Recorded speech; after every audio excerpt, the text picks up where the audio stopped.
Dit is maandag net na 8 en dit is vir my 'n groot voorreg om jou hartlik te verwelkom by Kort en Kragtig hier op Radio Kansel se Hartklank. Ek van die Meiburg is aan die woord en ek wil jou graag help om toegerus te word deur God se woord. Laat ons dan nou saam fokus op sy waarheid vir ons lewens. Goeienaand, dit is lekker om op hierdie maandag aand met jou te kan gesels hier op Radio Kansel se Hartklank. En ek wil jou sommer 'n bietjie vra dat jy Radio Kansel se Hartklank 'n bietjie sal promoveer daar onder jou medewerkers en jou werkgewer, jou familie, jou vriende en almal daar rondom jou. Promoveer dit vir ons so 'n bietjie, nie omdat ons mense wil verhoog nie, maar omdat ons hierdie platform, die aanlyn Radio Kansel platform, net 'n bietjie wil promoveer, sodat dit meer bekendheid sal verwerf onder die mense, dat ons hulle kan kry na hierdie aanlyn platform toe. Ek sal dit baie waardeer. En wat 'n voorreg het ons om hierdie boodskap van vanaand en ook al die ander wat alreeds uitgesaai is, en baie van die, en ek dink meeste van Radio Kansel se Hartklank produkte is beskikbaar op YouTube, en dan Kort en Kragtig wat op maande aande 8uur uitgesaai word, is dan ook beskikbaar op Potgooi, en jy sal dit kry by Fanie Meiburg, en dan gaan kyk jy maar net daarso onder die Hartklank gedeelte, en dan gaan jy hierdie boodskappe wat op 'n maandag aand uitgesaai word, gaan jy daarso kry. Ag, hoe lekker is dit? Kom ons gesels 'n bietjie weer vanaand uit die woord van die Here, bemoediging. Want ek wil 'n bietjie met jou gesels oor Mephiboset. Dis nou nie iemand wat 'n ou eintlik altyd van hoor in die Bybel nie. Ons hoor baie van die ander geloofshelde en so aan. Maar vanaand gesels ek met jou oor Mephiboset. En dit spesifiek oor 'n totale verandering wat in sy lewe plaasgevind het. 'n Totale verandering. Jy weet, ek begin lees daar in 2 Samuel hoofstuk 4, spesifiek nou rondom hierdie interessante verhaal van Mephiboset. 2 Samuel 4 hoofstuk 9 en hoofstuk 16, hoofstuk 19 en hoofstuk 21, daar is alles rondom Mephiboset is daar so in vasgevang, en jy kan dit alles gaan lees. Ek gaan net vir jou so 'n paar gedagtes met jou deel uit sekere van die verse. So kom ons kyk vinnig 'n bietjie na die agtergrond en die lewensprentjie van Mephiboset, want in sy lewensverhaal is daar iets opgeskryf rondom hierdie totale verandering, waaroor ek 'n bietjie vanaand met jou wil gesels. Hierdie naam Mephiboset is vir my, altyd as ek daarna kyk en as ek daaroor lees, is dit vir my so 'n sinoniem van 'n ou wat se lewe totaal en radikaal verander is deur iemand wat in sy lewe ingestap het. Jy weet, Mephiboset, hy was die seun van Jonathan. Dit is mos nou die boesemvriend van Dawid, nê? En natuurlik dan was hy die kleinseun van koning Saul, want Jonathan was mos nou Saul se seun. En toe Mephiboset nog baie klein was, die Bybel sê 5 jaar oud, toe weet ons mos nou wat is die verhaal van Saul, wat 'n baie geestelike, ongehoorsame koning was, en na vele waarskuwings van God om te draai van ongeregtigheid, het God bepaal dat Saul sou sterf oor sy sonde en sy ongehoorsaamheid. En so het God dan die vyand gestuur en hulle het aanval gedoen op Saul, en hy, sowel as Jonathan, was gedood in die proses, die koning Saul. En in een veldslag, hier kom Mephiboset se verhaal nou in hierdie een veldslag, toe verloor Mephiboset sy pa en hy verloor sy oupa. Maar wat gebeur het met die inval, nê? Mephiboset se oppasser het in angs en in vrees het sy gehardloop om hierdie 5-jarige seun Mephiboset te gaan beskerm, het sy hom gegryp om hom dan nou na veiligheid te bring, en in haar angs en in haar hastigheid het sy Mephiboset laat val, en hierdie val was fataal vir Mephiboset, want hy was van daardie dag af verlam in sy onderlyf. Hoe tragies, nê? Op een dag verloor hierdie kleinkind sy pa, sy oupa en die gebruik van sy onderlyf. Hoe sleg kan die lewe jou behandel, sal ek en jy tog vir mekaar kan sê en vra.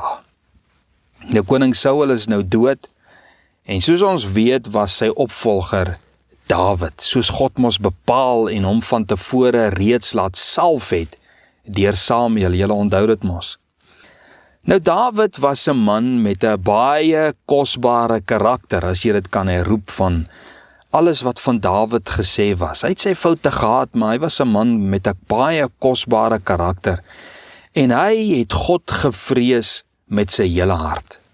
Koning Saul het letterlik Dawid se lewe hel gemaak en hom konstant vervolg en wou hom doodmaak as hy net die kans en die geleentheid kry, en ons weet mos hoe die Here hom altyd beskerm. Maar natuurlik was God altyd met Dawid, en hoewel Dawid geleenthede gehad het om koning Saul dood te maak, het daar een ding vir Dawid soos 'n paal bo water gestaan. Psalm 105 vers 15, wat hy self geskryf het: raak my gesalfdes nie aan nie, en doen my profete geen kwaad nie. Vir Dawid was koning Saul 'n gesalfde, want hy was gesalf deur God om koning te wees. En Dawid wou aan Saul se huis, omdat hy hierdie agting gehad het vir God se woord, wou hy aan Saul se huis, aan iemand van Saul se nageslag, wou Dawid goed doen, omdat hy soveel liefde vir Jonathan en soveel ontzag vir God se woord gehad het. So het hy dan in die proses het hy Dawid Siba laat kom, hy was 'n dienskneg van Saul, en het hom gevra: Siba, is daar nie iemand in Saul se huis aan wie ek guns kan bewys nie? En Siba antwoord dadelik: Mephiboset. En Siba verduidelik toe nou kortliks aan Dawid Mephiboset se verhaal. En Dawid sê: bring hom na my toe. So kom Mephiboset by koning Dawid, hy buig hom voor die koning neer, en nou in hierdie proses lees ek gou vir jou kortliks die gesprek wat plaasgevind het tussen Dawid en Mephiboset. 2 Samuel 9 vers 7 en 8, net hierdie 2 verse. En Dawid sê vir Mephiboset: wees nie bevrees nie, want ek sal jou sekerlik guns bewys ter wille van jou vader Jonathan, en al die grond van jou vader Saul sal ek aan jou teruggee, en jy self sal altyd deur aan my tafel brood eet. Jy sal merk, hy sê jou vader Jonathan en die grond van jou vader Saul, hy praat maar van sy grootvader, sy oupa, nee. Ek sal jou sy grondgebied sal ek aan jou teruggee, want dit kom hom eintlik toe, nee. In vers 8, toe buig Mephiboset voor Dawid en hy sê: wat is u dienaar, dat u na 'n dooie hond soos ek is, omgesien het? Heel eerste, wat 'n transformasie, wat 'n totale verandering, in 'n oomblik, in 'n oogmunt. Wie sou kon dink, wie sou dit kon raai, hierdie totale verandering wat oor Mephiboset se lewe plaasgevind het. Ewe skielik, hy's 'n verlamde, hy besit niks, hy het niks, want hy kan niks vir homself doen, hy kan die grond bewerk nie, hy kan nie tot 'n aanmerking van koningskap kom nie, want hy's verlam. Hy het niks, en hy beteken vir homself niks, en dalk vir die mense rondom hom ook nie, volgens die koningshuis nie. Maar in 'n oomblikse tyd verander sy lewe radikaal. Maar waar het die grootste verandering in Mephiboset se lewe plaasgevind? Was dit grondgebied? Nou hier wil ek jou wys op Mephiboset se geestestoestand. Sy woorde aan Dawid, toe Dawid hom guns bewys het, was: wat is u dienaar, dat u na 'n dooie hond soos ek omgesien het. Hierdie man se gees was gebroken, hoor jy dit? Sy woorde onthul die toestand van sy gees. Wat is u dienaar? En hy gee 'n antwoord van wat hy is en hoe hy homself sien. Hy sê 'n dooie hond. Mefiboset se verlamming het iets aan sy geesmens gedoen. Hy was in sy eie oë niks meer as 'n dooie hond nie. Hy het in homself gevoel soos 'n niks werd. Hy kan niks vir homself en vir ander doen nie, sonder die hulp natuurlik van iemand nie. Hy kon net sowel 'n dooie hond gewees het. Gooi my weg man op die ashoop, of begrawe my, want ek is niks werd nie. Dit is wat hy sê. Want sy handicap, want ek weet nou nie wat is die Afrikaanse woord dadelik nie. Sy handicap het hom ook gediskwalifiseer om eendag koning oor Israel te word. Het hy dalk in sy hart gesê, Here, hoekom het u dit aan my gedoen? Hoekom straf u my? Laat dit my oorkom, ek meen, ek kon koning geword het. En hy voel in homself 'n absolute mislukking. Nie oor wat hy aan homself gedoen het, maar wat met hom gebeur het, toe hy 'n seentjie van 5 jaar oud was. Jy weet, en as ek so na sy verhaal luister, dan kan ek met reg sê wat Salomo gesê het in Spreuke 18 vers 14. Lees dit 'n bietjie. Hy sê die gees van 'n man ondersteun hom in sy krankheid. Maar 'n verslae gees, wie kan dit opbeheer?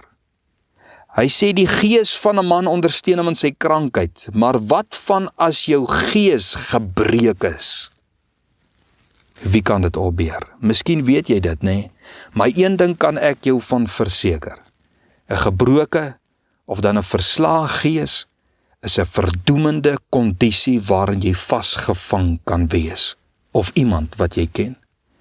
Wanneer jy in krankheid soos Mefiboset vasgevang is, en jou gemoedstoestand is soos syne, wil ek vir jou sê, begeer jy die graf met jou hele wese, want waardeloosheid en nutteloosheid het die vermoë om te verteer jou waardigheid en om jou te ontneem van jou funksie en dit wat jy aan die lewe kan toevoeg.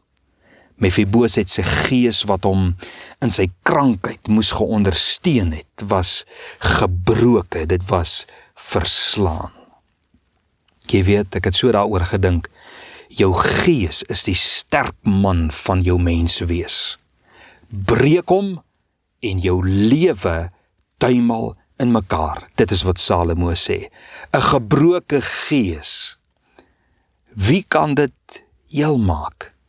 Want jou gees is veronderstel om jou regop te hou in die lewe, en as jou gees gebreek is, dan tuimel jou lewe in mekaar. En ek kan vir jou sê vanaand, jy kan hoe gesond wees. En hierdie het ek in realiteit gesien, en ek sien dit baie. Jy kan hoe gesond wees, maar as jou sterk man, as jou gees gebroke is, sal die seëninge van gesondheid en voorspoed, waarmee jou Skepper jou mee geseën het, eerder vir jou 'n struikeling as 'n seën wees. Jy sal nie die seën van God kan raak sien nie, want jou sterk man het geknak en het geval, en dit maak jou oë toe vir die mooi en die goed van die lewe. Maar weet jy wat?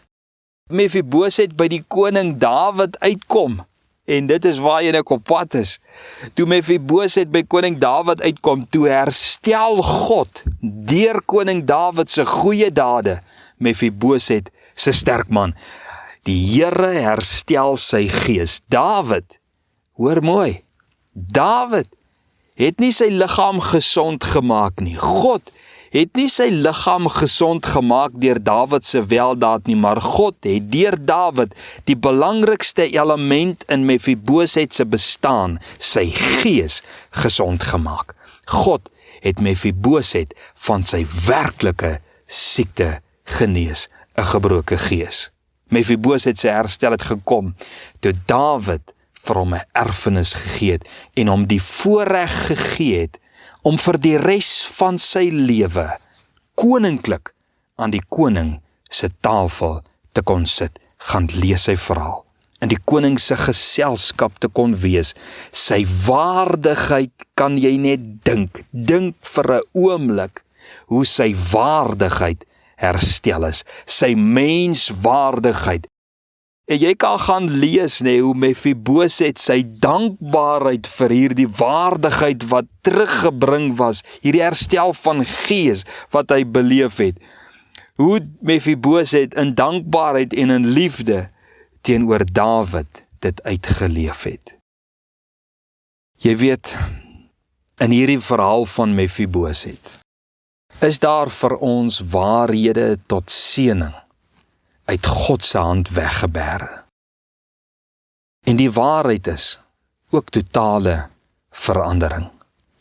Ek lees in die Bybel dat as jy net by koning Jesus kan uitkom, soos Mefiboset, dan vind daar vir jou totale verandering plaas. En die eerste skrif wat in my hart opgekom het, is die woorde van Paulus daar in 2 Korintiërs 5 vers 17 en vers 18. Daarom, as iemand in Christus is, hoor wat sê hy, is hy 'n nuwe skepsel.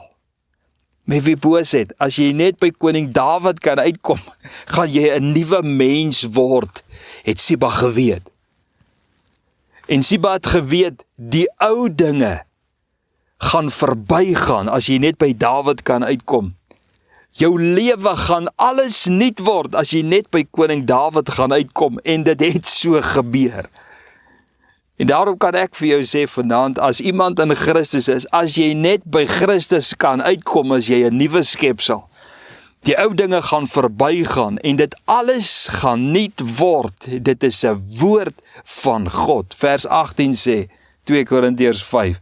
En dit alles is uit God wat ons met homself, met Jesus, met God self versoen het, deur Jesus Christus, en ons het die bediening van die versoening gegee het, sê Paulus. Hy sê dit alles, hierdie nuwe skepsel, die ou dinge wat verbygegaan het, en dat alles nuut geword het alles gekom deur Jesus Christus. Jy moet net by Jesus Christus uitkom, soos wat Siba vir Mefiboset gaan haal het en hom gevat het na die koning toe. Jy moet net by Jesus, by koning Jesus uitkom. Alles het nuut geword, 'n nuwe skepsel. Die ou dinge het verbygegaan. Dit is totale verandering. Stem jy saam met my? Hierdie vers spreek niks van die oordrag van die ou sondige mens nie, maar sê hy, die verandering kom en het gekom as jy met Jesus versoen word, as jy net by Jesus, by koning Jesus kan uitkom. Jou begeerte moet net na Jesus wees. Jy moet in jou toestand van sonde, ellende, gebrokenheid of gebrek in jou gees, moet jy net kan uitroep en sê, ek moet by Jesus kom. My antwoord lê by Jesus en my antwoord lê by Jesus alleen. Hoekom sê ek so? Mefiboset kon net deur die koning tot hierdie waardigheid herstel word. Sy ouma kon dit nie gedoen het nie, sy ander familielede, niemand kon dit doen nie, net die koning kon sy waardigheid herstel het. So kan net koning Jesus totale verandering meebring, geen mens nie.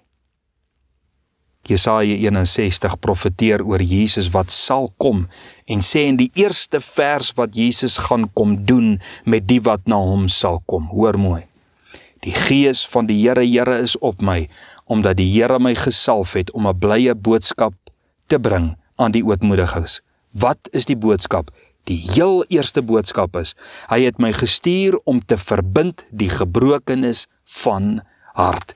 Jesus gaan kom met 'n boodskap, 'n blye boodskap. Wat is dit? Heel eerste, Jesus gaan elkeen wat na hom toe kom, se sterk manne herstel. Die Here gaan jou sterk manne herstel. Hy gaan die gebroke hart, die gebroke gees gaan die Here herstel.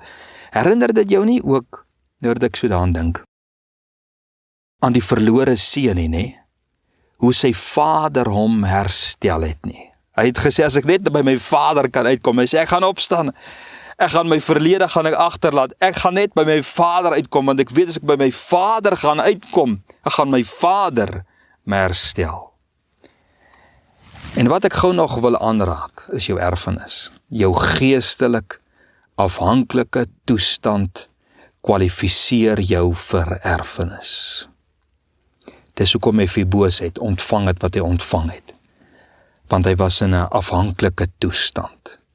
En vanaand sê ek vir jou geestelik afhanklike toestand voor God kwalifiseer jou vir erfenis. Mefiboset se erfenis was grondgebied en die opbrengs daarvan. Maar nie alleen dit nie. Sy erfenis was ook die koning. Hy het die teenwoordigheid en geselskap van die koning ook as erfenis ontvang. Nou Dawid het 'n gedig geskryf en gesê, daar in Psalm 16 vers 5. Hy sê, die Here is die deel van my erfenis en van my beker. U onderhou my lot. As kind van die Here moet jy besef, dat jou geestelike erfenis nie alleenlik bestaan in fisiese dinge wat jy ontvang nie, maar in die teenwoordigheid van God in jou lewe. 1 Petrus 4 sê so mooi, dat die heerlikheid van God rus op jou. En jy sal later lees in die verhaal van Mefiboset, hoe hy bereid was om sy hele grondgebied prys te gee, solank hy in guns van die koning kon bly. Lees dit gerus. Dit is vir my so kosbaar. Dawid se gedig sê, die Here is my erfenis. Jy weet, soos koning Dawid, trek God ons nader om guns aan ons te bewys. En trek die Here jou nader om guns aan jou te bewys. En hoekom sê ek so? Want Johannes 6 vers 44 sê, niemand kan na my toe kom as die Vader wat my gestuur het, hom nie trek nie. En ek sal hom opwek in die laaste dag. Nou as jy deur God se woord, soos vanaand sin, of wanneer jy bid, of jou Bybel lees, of onder 'n boodskap, die geklank van 'n boodskap sit, as jy dan daar die trek van God ervaar, dan moet jy weet, die koning roep jou, soos wat hy Mefiboset, soos wat Dawid Mefiboset geroep het, moet jy weet, koning Jesus roep jou, en dan moet daar 'n aksie wees. Wat is die aksie? Jy moet maak soos Mefiboset gemaak het, jy moet net saam gaan na die koning toe. Hoe gaan ons na die koning toe? Hoe gaan ons na die koning toe? Psalm 51 vers 19. Hier help die psalmis ons. Hy sê die offers van God is 'n gebroke gees, 'n gebroke en verslae hart sal u o God nie verag nie. Mefiboset het nie met geskenke na die koning toe gegaan nie. Wanneer jy na Jesus gaan, dan rig Dawid ons mooi. Hy sê jy hoef nie en jy moenie persente en reukwerk en vrugte en geld te vat nie. Al wat jy moet saamvat na die koning toe is 'n besef van jou afhanklikheid van jou God en jou toestand van gebrokenheid en 'n besef jy kan jouself nie red of genees nie. Totale verandering vra vir totale afhanklikheid en oorgawe aan koning Jesus. Jesus stuur 'n boodskap aan 'n gemeente met die woorde: besef jy, as gevolg van sonde in jou gees, dat jy elendig is, beklaanswaardig, arm, blind en naak is. Daar in Openbaring 3. En weet jy, Jesus sê aan sy disippels in Matteus 5 vers 3, geseënd is die ene wat arm van gees is, want aan hulle behoort die koninkryk van God. Was Mefiboset nie arm in sy gees nie? Dit het hom 'n erfgenaam gemaak. Die armoede van gees wat Jesus hiervan praat, is nie Mefiboset se gebroke hartsindroom nie. Dis die afhanklikheid van God syndroom, wat elke sondaar en gelowige moet besit. En dit was Mefiboset se gesindheid, wat hy geopenbaar het, toe hy by die koning kom. Hy buig homself laag in eerbied en vrees en afhanklikheid van die koning. En jy weet, ek vind bemoediging in Matteus 9 vers 10. Want daar lees ek, Jesus het opsetlik aan huis gegaan, saam met tollenaars en sondaars. En ek vra, hoekom? Hoekom het Jesus opsetlik na tollenaars en sondaars toe gaan? Hoekom het Jesus met hulle tyd gespandeer? Hoekom? Want Jesus soek mense, hoor mooi, Jesus soek mense aan wie hy guns kan bewys. Dis hoekom Jesus na hulle toe gegaan het, toe hulle nie na hom toe gekom het nie. Jesus soek mense aan wie hy guns kan bewys. Die guns van om die mens se gebroke gees te herstel en hulle 'n erfenis van sy ewige teenwoordigheid en die hemel te kan gee. Jesus se strategie het nie verander nie. So my vraag is vanaand, is jou naam dalk Mefiboset? Identifiseer jy of dalk iemand waarvan jy weet met so 'n prentjie? Moenie wag nie, is my aandrang vir jou vanaand. Moenie wag nie. Stuur hierdie boodskap aan iemand wat jy weet dit nodig het.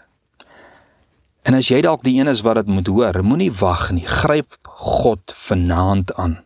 Koning Jesus, sê die Bybel, gaan jou totaal verander. Kan ek saam met jou bid? Here, vanaand is ek soos Siba.